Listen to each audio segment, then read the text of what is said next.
Hello guys, welcome back. आप सभी का स्वागत, अभिनंदन। मैं लोकेश चौहान, हिस्ट्री लेक्चरर, माध्यमिक शिक्षा विभाग राजस्थान, एक बार फिर एक नया वीडियो लेकर आया हूं।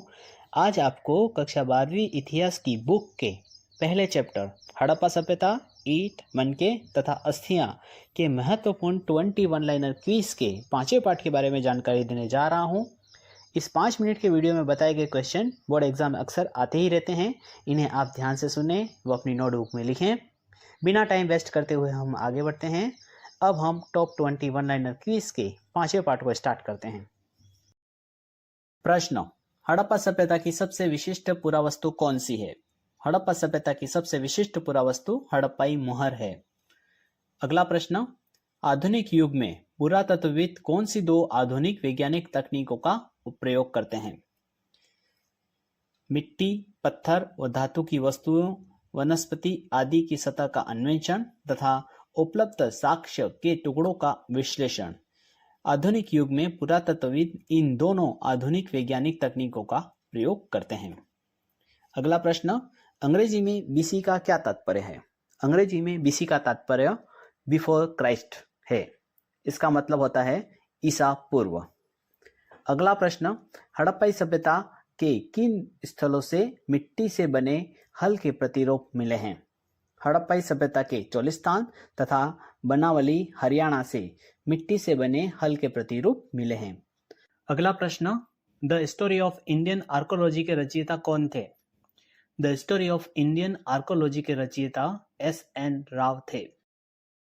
अगला प्रश्न: हड़प्पा के किस स्थल से नहरों के अवशेष मिले हैं? अफगानिस्तान में स्थित शोरतुघई नामक हड़प्पाई स्थल से नहरों के अवशेष मिले हैं। अगला प्रश्न: चोलिस्तान कहाँ स्थित है? थार रेगिस्तान से लगा हुआ पाकिस्तान का रेगिस्तानी क्षेत्र चोलिस्तान कहलाता है।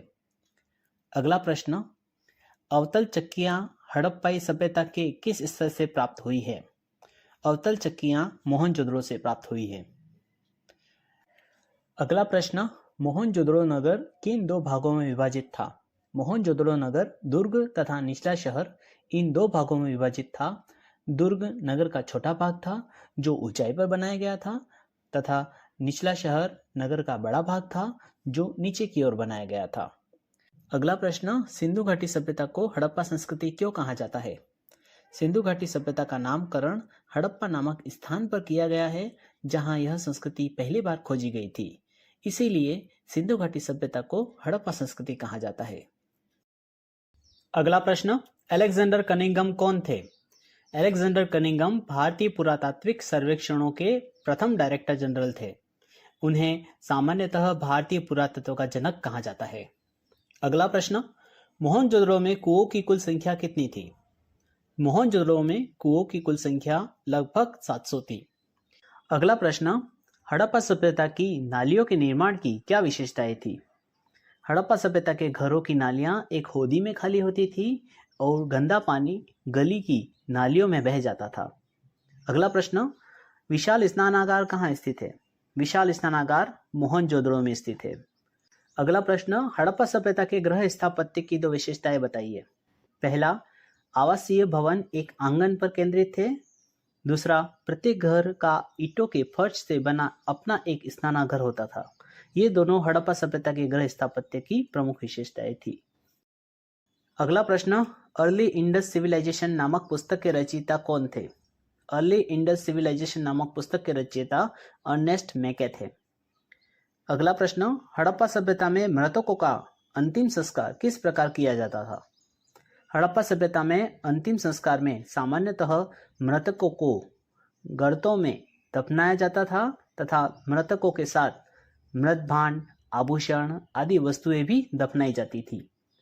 अगला प्रश्न: हड़प्पाई सभ्यता में महंगी तथा दुर्लभ वस्तुएं सामान्यतः किन स्थानों पर मिली हैं? हड़प्पा सभ्यता में महंगी तथा दुर्लभ वस्तुएं सामान्यतः मोहनजोदड़ो तथा हड़प्पा जैसी बड़ी बस्तियों में मिली है। अगला प्रश्न: मनकों के निर्माण में किन पदार्थों का प्रयोग किया जाता था? मनकों के निर्माण में कार्नेलियन, जैस्पर, स्फटिक, क्वार्ट्ज तथा सैलखड़ी, तांबा, कांसा, सोने जैसी धातुओं का प्रयोग किया जाता था। अगला प्रश्न: मनकों में छेद करने के उपकरण किन स्थानों से मिले हैं? चंदूदड़ो, लोथल तथा धोलावीरा इन स्थानों से मनकों में छेद करने के उपकरण मिले हैं। इस वीडियो में हमने 12वीं इतिहास के पहले चैप्टर हड़प्पा सभ्यता, ईंट, मनके तथा अस्थियां के परीक्षा उपयोगी मोस्ट इम्पोर्टेंट क्विज के बारे में जानकारी प्राप्त की। ये क्विज 12वीं कक्षा के अलावा आरपीएससी, यूपीएससी, एसएससी, रेलवे के द्वारा आयोजित सभी प्रकार के कंपटीशन एग्जाम में अक्सर आते रहते हैं। आप इन प्रश्नों को कान खोलकर एकाग्रचित होकर तन्मयता से सुने तथा अपनी नोटबुक में लिखें व इन्हें कंठस्थ करें। इन प्रश्नों के अलावा कभी भी दूसरा प्रश्न नहीं पूछा जाएगा। इस वीडियो का पीडीएफ मैंने मेरे Telegram group my success Guru only GK में दे रखा है। आप इस वीडियो का पीडीएफ वहां से डाउनलोड कर सकते हैं। इससे पहले भी मैंने सभी चैप्टर के वीडियो यूट्यूब पर अपलोड कर रखे हैं जो आपके ज्ञान के भंडार में बढ़ोतरी करेंगे, जिसका लिंक मैंने डिस्क्रिप्शन में दे रखा है। अगर आपको ये वीडियो अच्छा लगा हो तो आप ज़्यादा से ज़्यादा अपने मित्रों को शेयर करें व लाइक करें। आपसे रिक्वेस्ट है कि इस चैनल को सब्सक्राइब अवश्य करें। अगले प्रैक्टिस सेट में हम फिर मिलेंगे। मेरा यह वीडियो देखने के लिए आपको तहे दिल से धन्यवाद, आभार, साधुवाद। जय हिंद, जय भारत, वंदे मातरम। Thank you very much. See you again.